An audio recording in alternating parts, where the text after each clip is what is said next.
नमस्कार साथियों। माँ को अपशगुन कहा गया पर उसी ने किस्मत बदल दी। माँ जी, हम 3 दिन से भूखे हैं, क्या हमें थोड़ा सा खाना मिल जाएगा? एक औरत जिसकी अपनी गोद उजड़ चुकी थी, उसके 3 अनाथ बच्चों को माँ बनने का हक दे दिया। लेकिन क्या किस्मत ने उसे बदले में सुकून दिया या फिर लिया उससे सब कुछ एक बार फिर? आज की यह कहानी ममता, त्याग और पछतावे की ऐसी दास्तां है जो आपकी आंखें नम कर देगी। वीडियो को अंत तक जरूर देखिए।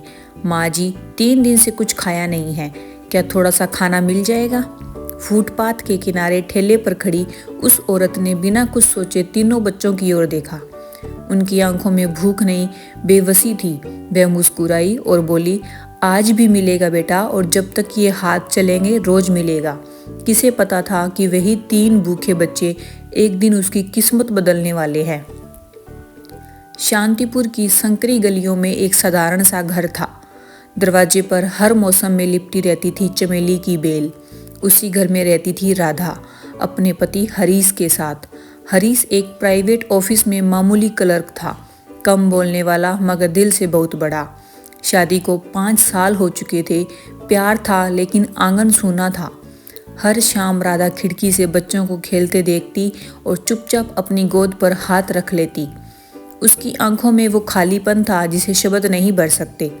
इस पीड़ा को और गहरा करती थी उसकी सास सावित्री देवी। 5 साल हो गए राधा, अगर मेरे बेटे ने किसी और से शादी की होती तो आज मेरा वंश आगे बढ़ चुका होता। ये शब्द रोज तीर की तरह राधा के दिल में उतरते। एक रात हरीश ने उसका हाथ थामकर कहा, चलो कुछ दिन बाहर चलते हैं, शायद ये दूरी तुम्हें थोड़ा सुकून दे दे। मनाली की बर्फीली वादियों में एक पुराने शिव मंदिर की सीढ़ियों पर उन्हें एक साधु मिले। उन्होंने राधा के सिर पर हाथ रखा और कहा, धैर्य रख बेटी, महादेव किसी की झोली खाली नहीं रखते। कुछ ही हफ्तों में राधा की तबीयत बदलने लगी। डॉक्टर की मुस्कान ने उसकी दुनिया रोशन कर दी। बधाई हो, आप माँ बनने वाली हैं। राधा खुशी से कांप उठी। उसने तुरंत हरीश को फ़ोन किया, लेकिन वही फ़ोन उसकी ज़िंदगी की सबसे बड़ी चीख बन गया। हाईवे पर एक्सीडेंट, हरीश हमेशा के लिए चला गया और सदमे में राधा ने अपना घर भी खो दिया। अस्पताल के बिस्तर पर टूटी हुई राधा के सामने खड़ी थी उसकी सास।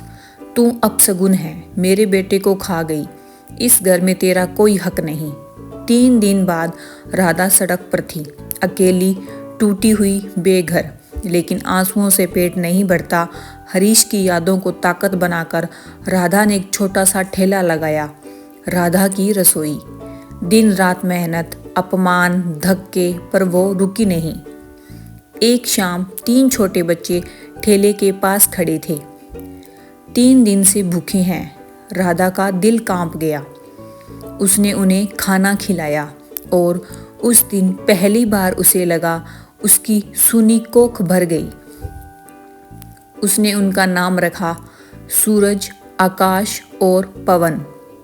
साल बीतते गए, राधा बूढ़ी होती गई, लेकिन उसके बच्चे आगे बढ़ते गए, इंजीनियर, वकील, बिजनेसमैन।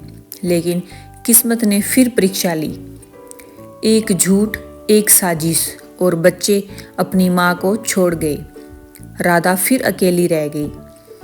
60 साल की उम्र, टूटी झोंपड़ी, बंद घड़ी और इंतजार। एक दिन 3 काली लग्जरी गाड़ियां कीचड़ भरी गली में रुकी। 3 आदमी उतरे और उस बूढ़ी औरत के पैरों में गिर पड़े। माँ, हमें माफ़ कर दो। राधा ने कांपते हाथों से उनके सिर छुए। माँ कभी अपने बच्चों से नफरत नहीं करती। आज उस शहर में राधा मेमोरियल आश्रम है, जहाँ कोई बच्चा भूखा नहीं सोता, जहाँ माँ कभी छोड़ी नहीं जाती और हर शाम 3 बेटे अपनी माँ के हाथ की रोटी खाने आते हैं। प्यार देर से सही, लेकिन कभी हारता नहीं। कहते हैं ना, माँ खून से नहीं, कुर्बानी से बनती है। राधा ने जिन बच्चों को भूख से बचाया, वही बच्चे एक दिन उसकी पूरी दुनिया बन गए। अगर यह कहानी आपके दिल को छू गई हो तो वीडियो को लाइक ज़रूर कीजिए। कमेंट में बताइए, क्या ममता सच में हर रिश्ते से बड़ी होती है? और हाँ, आप ये कहानी कहाँ से देख रहे हैं, अपने गांव या शहर का नाम भी ज़रूर लिखिए। हमारे चैनल को सब्सक्राइब करना ना भूलें। मिलते हैं अगली कहानी में, तब तक के लिए धन्यवाद।